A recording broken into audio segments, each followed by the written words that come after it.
Pemirsa, Majelis Ulama Indonesia menyesalkan terjadinya kerumunan massa yang memperbesar risiko penularan COVID-19 dan menyerukan kasus serupa tidak terulang. Peristiwa kerumunan itu seperti hendak menghancurkan kerja keras semua pihak selama 10 bulan terakhir dalam menanggulangi pandemi. Wasekjen Majelis Ulama Indonesia, Najamuddin Ramli, mengatakan Majelis Ulama Indonesia menyayangkan terjadinya kerumunan massa dalam beberapa pekan terakhir. Sebab hal itu seolah menghancurkan kerja keras semua pihak dalam 10 bulan terakhir menangani pandemi COVID-19 yang belum mereda. MUI berkomitmen terus mendukung dan meminta Satgas mengedepankan aksi penyelamatan jiwa manusia untuk melindungi umat Islam dalam beribadah di tengah pandemi. MUI telah mengeluarkan 12 fatwa agar umat menaati protokol kesehatan. Antara lain, tata cara sholat bagi tenaga kesehatan yang tengah melakukan perawatan terhadap pasien COVID-19.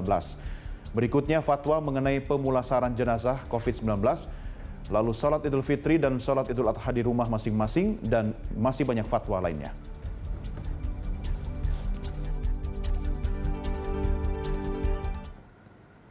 Ya pemirsa, saat ini kita sudah terhubung bersama Wakil Sekjen Majelis Ulama Indonesia, Najamuddin Ramli, melalui sambungan telekonferensi video jarak jauh. Assalamualaikum Ustadz. Waalaikumsalam warahmatullahi wabarakatuh, Mas Doni yang ada di studio dan juga pemirsa TV1 yang saya hormati. Baik, terima kasih Ustadz. Alhamdulillah kita bisa berdiskusi. Ustadz, apa yang harus dilakukan oleh tokoh agama untuk mencegah penyebaran COVID-19 yang belum usai hingga saat ini, Ustadz?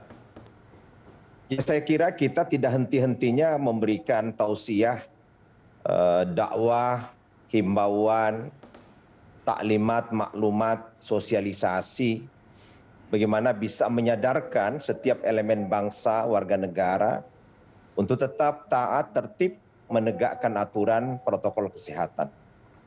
Tanpa ini semuanya, maka siklus daripada transmisi COVID-19 tidak akan bisa putus.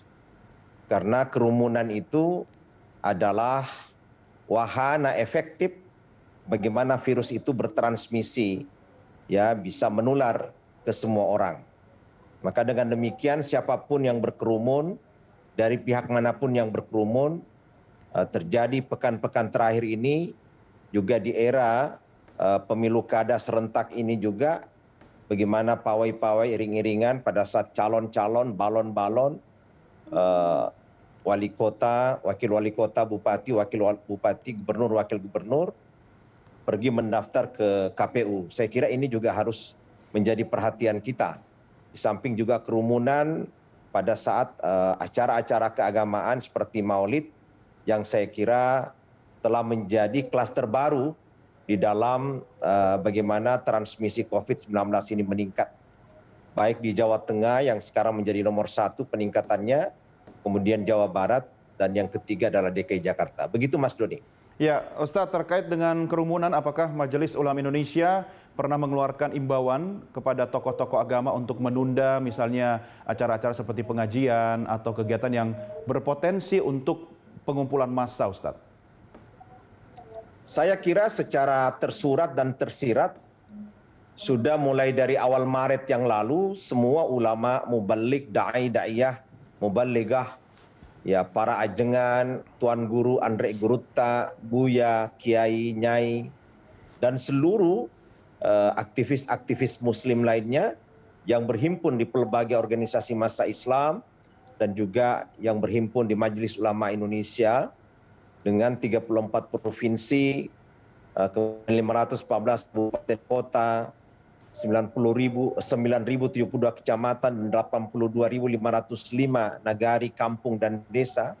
Saya kira semua elemen dan selagorde keluarga besar bangsa Indonesia itu telah mendengarkan semuanya supaya penegakan protokol kesehatan ini tidak boleh berhenti, tidak boleh kendur, tidak boleh ada ulama, kiai, ya, ajengan, Andre Gurutta, Abuya, kiai, ya, Tuan Guru, itu memperlihatkan keteladanannya, ya, di dalam penegakan protokol kesehatan ini. Oleh karena itu protokol kesehatan ini bagi kami Majelis Ulama Indonesia sebuah harga mati untuk memutus mata rantai penularan COVID-19 ini, Mas Doni. Ya, Ustadz, terkait dengan kondisi saat ini, dengan ada beberapa termasuk kelompok masyarakat yang menolak untuk menerima imbauan seperti yang tadi Ustadz sampaikan. Dalam hal ini kalau kita mengacu kepada peran alim ulama, tokoh agama yang bisa memberikan edukasi kepada masyarakat, tetapi ternyata tokoh-tokoh tersebut belum bisa memberikan keteladanan. Apa yang bisa Anda sampaikan, Ustadz? Ya, saya kira itu sudah pada wilayah ranah penegakan hukum. Satuan Polisi Pamong Praja sudah harus bertindak. Setelah itu baru kepolisian ya yang bertindak. Saya kira kalau ada warga negara yang tidak mau dihimbau dalam rangka pemutusan transmisi virus COVID-19 ini, ya penegakan hukum menjadi solusi. Jadi saya kira siapapun di mata hukum harus sama kedudukannya, karena ini negara Republik Indonesia adalah negara hukum. Karena memang posisi ulama hanya pada posisi menghimbau, memberikan tausiah, maklumat, taklimat, dan himbauan lainnya, baik dalam perspektif keislaman yang dikuatkan oleh dalil-dalil nakli, maupun juga dalam perspektif kesehatan, kedokteran yang dikuatkan oleh dalil-dalil akli. Saya kira pada warga negara, apapun posisinya, apapun status sosialnya, itu harus tindakan hukum yang harus ditegakkan. Mungkin di situ ada Satpol PP di wilayah itu, provinsi, kabupaten, kota. Ya kalau tidak bisa ya Satpol PP harus didukung oleh kepolisian negara Republik Indonesia. Begitu Mas Doni. Ya Ustadz, kalau terlepas dari upaya hukum, apakah secara paralel misalnya Majelis Ulama Indonesia bisa melakukan edukasi atau pembinaan kepada para tokoh alim ulama, kiai, ustadz yang banyak mungkin didukung oleh kalangan masyarakat dalam menyelenggarakan kegiatan? Ya, saya kira itu kewajiban Majelis Ulama Indonesia karena Satuan Nasional COVID-19 Majelis Ulama Indonesia itu setiap pekan melakukan webinar Zoom virtual kepada seluruh elemen yang menjadi partisipannya untuk senantiasa mengingatkan dengan berbagai macam pendekatan-pendekatan.